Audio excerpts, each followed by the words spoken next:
tuba dukwiye guha isura nyiza umuntu yitwa cyangwa ikintu cyitwa mu diaspora. Imbere ko turangiza ikiganiro ubutumwa kuri babigeme birukira ba diaspora.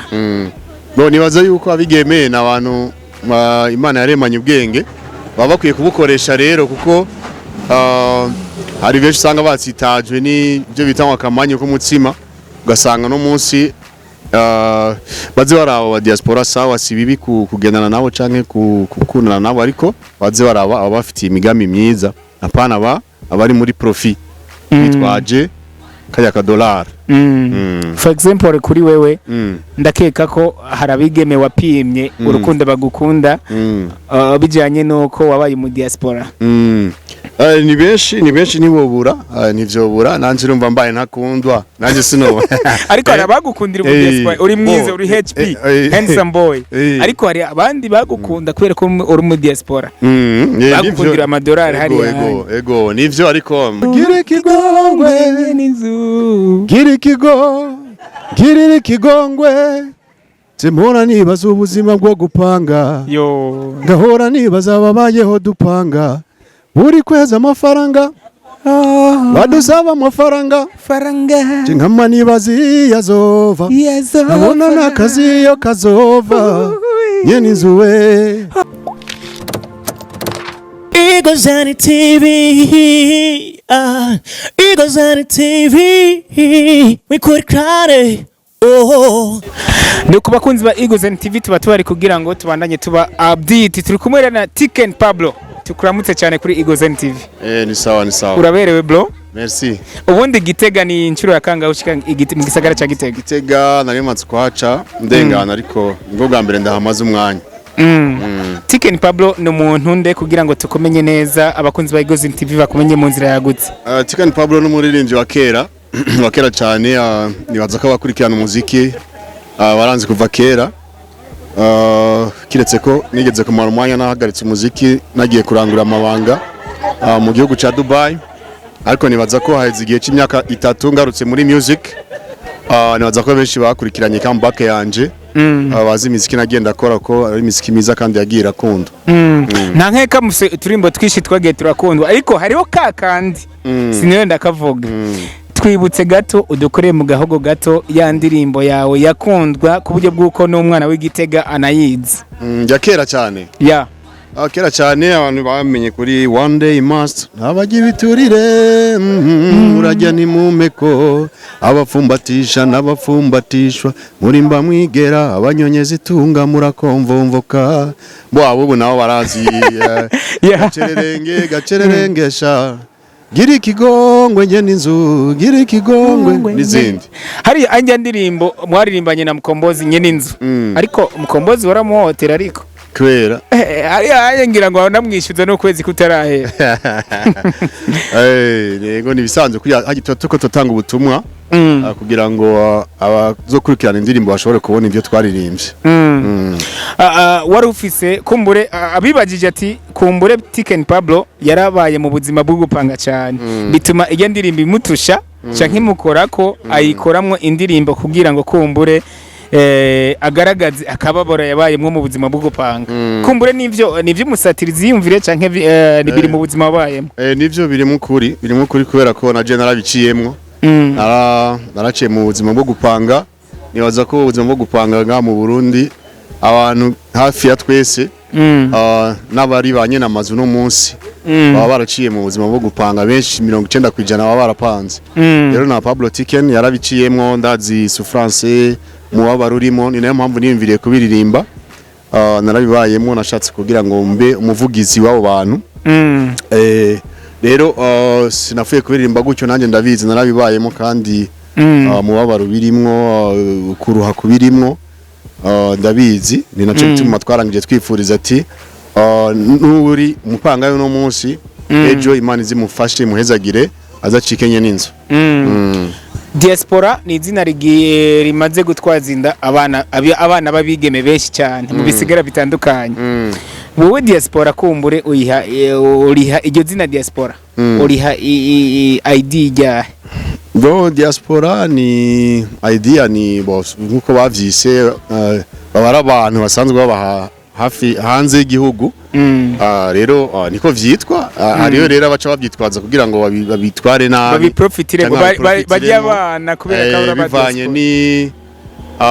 ni baza ko hanini biterwa na situation abarundi babasanze barimwo ubukene cashaka guprofita bajya abana ko bakenye umva bitwa iryo nyene ngo ni diaspora. Bomba uvuze diaspora bumviki bumva amafaranga amadolari niyo mpamvu rero baca bashaka ngo baprofite abadafise ayo madolari. Ariko urumva si ibintu vyiza, nibaza ko tuba dukwiye guha isura nyiza umuntu yitwa cyangwa ikintu cyitwa mu diaspora. Imbere ko turangiza ikiganiro ubutumwa kuri babigeme birukira ba diaspora. Nibaza yuko abigeme n'abantu Imana yaremanye ubwenge baba bakwiye kubukoresha rero, kuko hari benshi usanga batsitajwe n'ibyo bita akamanyu k'umutsima, ugasanga no munsi baze baraba ba diaspora sawa si bibi kugendana nabo canke kukundana nabo, ariko baze baraba abafitiye imigambi myiza, apana abari muri profit bitwaje kaya ka dollar. For example kuri wewe ndakeka ko harabigeme wapimye urukundo bagukunda bijanye nuko wabaye mu diaspora. Ni benshi nibobura nivyobura nanje urumva mbaye ntakundwa nanje sino ariko harabagukundira mu diaspora uri mwize uri HP handsome boy, ariko hari abandi bagukunda kubera ko uri mu diaspora bagukundira amadolari hari ego nivyo, ariko nibaza yuko abanzi nta muntu yishingira inta, ariko benshi abantu nibo bomenya ati Pablo Tiken avyitwaramo gute, ariko siko ndishima nibaza ko ngerageza kuvyitwaramo neza. Tiken turangitse ikiganiro iyi competition kumbura yabereye mu gisagara ca Gitega, why wiyumvire ko iyi competition ikorera mu gisagara ca Gitega yitiriwe Tiken Pablo Tarantino Awards?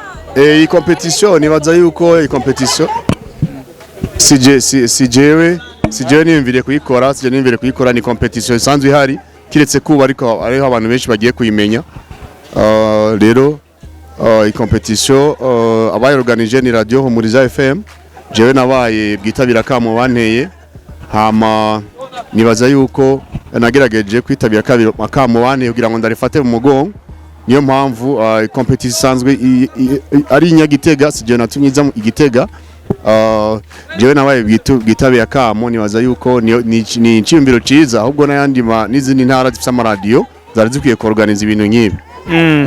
Tiken Pablo kumbure twirukangana kanya, ndashaka ko woha ubutumwa abamwe kumbure bareka kuja mu mwuga wo kuririmba kubera ko bona yuko ataho bazoshika. Ubutumwa wabaha kugira ngo nabo bazobe banaka, kubera ko tuba dufise kumbure Diamond Platnumz yabaye umukene kumbure nka naka canke naka, ariko afise impano. Ndakeneye we nk'umuntu yabaye mu bihugu bitandukanye canke nk'umuntu kumbure azwi, kumbure ubutumwa woha bajya baririmbyi bikengera ko boshika canke hariya mu gihe kumbure impano yabo yotuma burira indege batoyuriye. Hajya kirazira kwikengera, kuko umuziki uri kurawukora nta muntu numwe muri bajya bose nibaza ko akarorero si Diamond gusa, hari uburero bwinshi cyane muri music totanga ku bantu bagiye baratera imbere ariko baraciwe intege bimwe bikwiriye.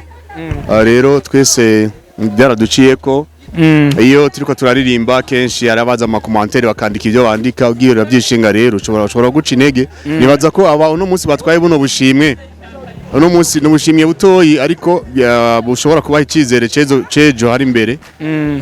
Ndibaza ko umunsi bari muri studio ariko barakora z'iya ndirimbo ntibigeze biyumvira ko hari n'akantu gatoyi zoshobora kubaha, ariko uno munsi indirimbo zatowe nimba utanye iyo envelope ya 300,000 cyangwa 200,000 ntihigeze abyumvira ko byobaho. Ibyo rero byerekana ko kirazira kwihebura umuziki. Kora ntukumviriza waguca intege, ntukaraba ama commentaire mabi. Kora kuko ntawe uzi aha ibiri imbere nta numwe abizi. Ibiri imbere nta undi abizi, kandi umuziki kenshi ifo kuwukora kubera abakunda gucika intege. Kenshi urinze ucika intege ntabwo aba ari passion yawe, ko umuziki kenshi ukora kubera ari passion. Ushire passion imbere, kubona ari talent canke passion bikurimwe mu maraso utegerezwa gumukora. Rero ifo intege imbere, hama kandi nturabe hambavu ngo bagira ngo bavuga ibi ngo banca intege kora umuziki wawe hama gira ikigongwe nyene inzu gira ikigongwe nyene inzu girira ikigongwe Semora nibaza ubuzima bwo gupanga yo ngahora nibaza ababayeho dupanga buri kwezi amafaranga badusaba amafaranga nkama nibaza yazova nabona n'akazi yo kazova nyene inzu we gira ikigongwe. Sante sana. Eagles on the TV, Eagles on the TV, we could cry, oh.